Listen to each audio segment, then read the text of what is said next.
Following our reporting on Wednesday, where we examined the commentary of Irish economist David McWilliams, who last Friday gave a sobering assessment of the world's economic prospects for 2022, particularly in the US and the UK, the two countries with arguably the most influence on Caribbean economies, we wanted to assess what that meant for our region.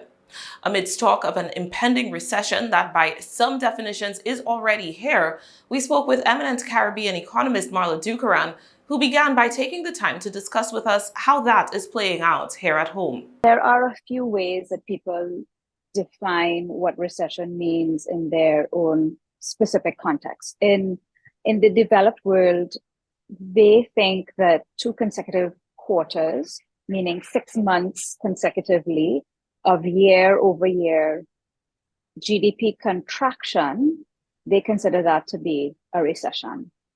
By that definition, many of us are in recessions, but some of us are not, because some of us are seeing year-over-year expansion because we've opened our economies versus the shutdowns that we saw in 2020 and 2021.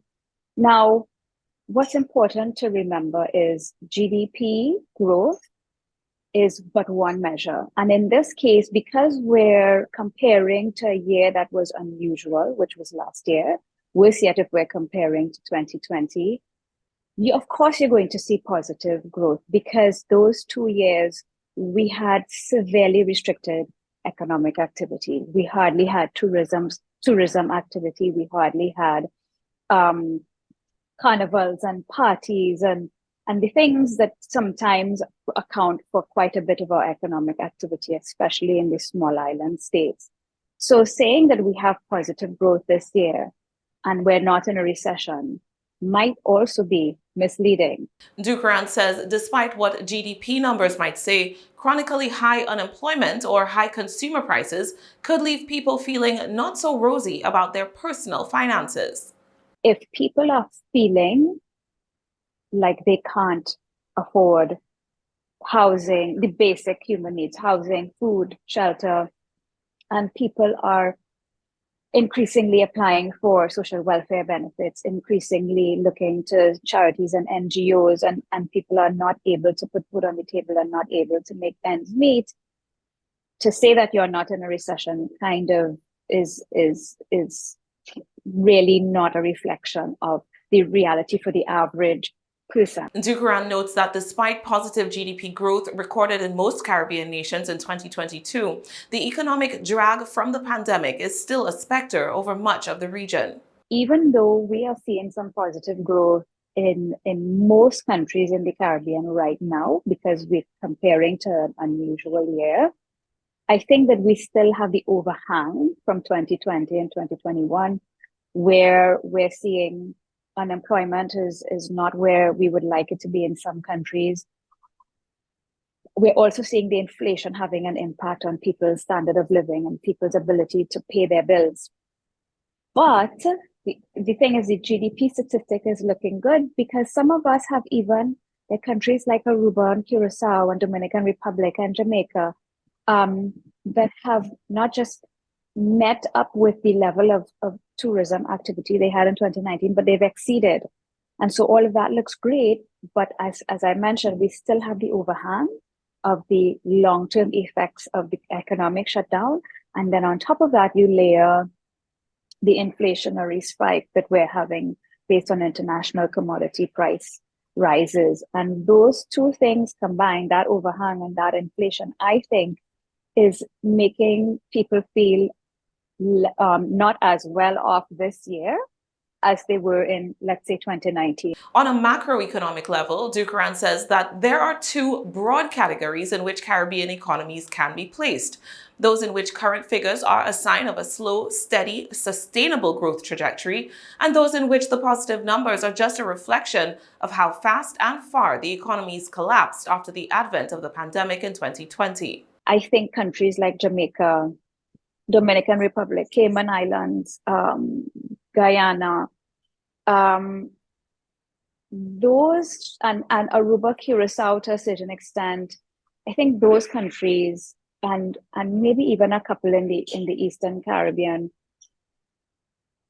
we're likely to continue to see positive growth. It for some of them, they're already well above, like I said, tourism numbers above 2019 numbers.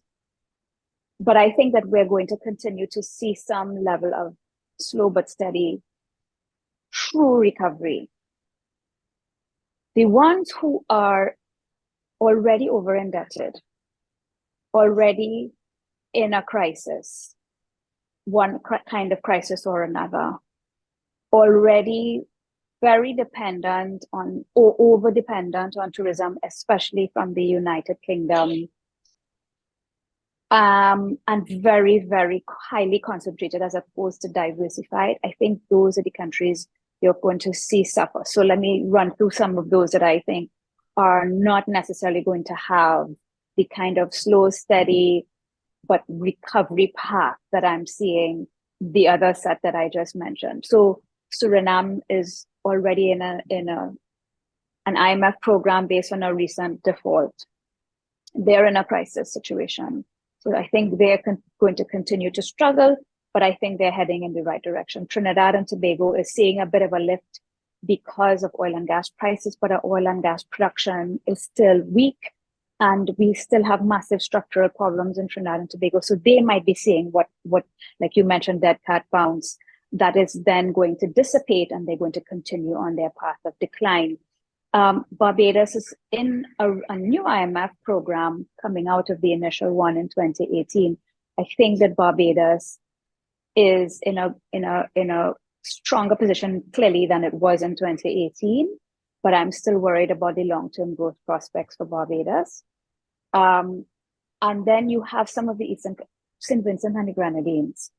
I mean, hit with two of the worst crises ever in its history, with COVID, then the volcano, and then Hurricane Elsa, 3 crises. I think that they are really on their knees, and I don't know that I see the pace of recovery and the stability of the recovery for them.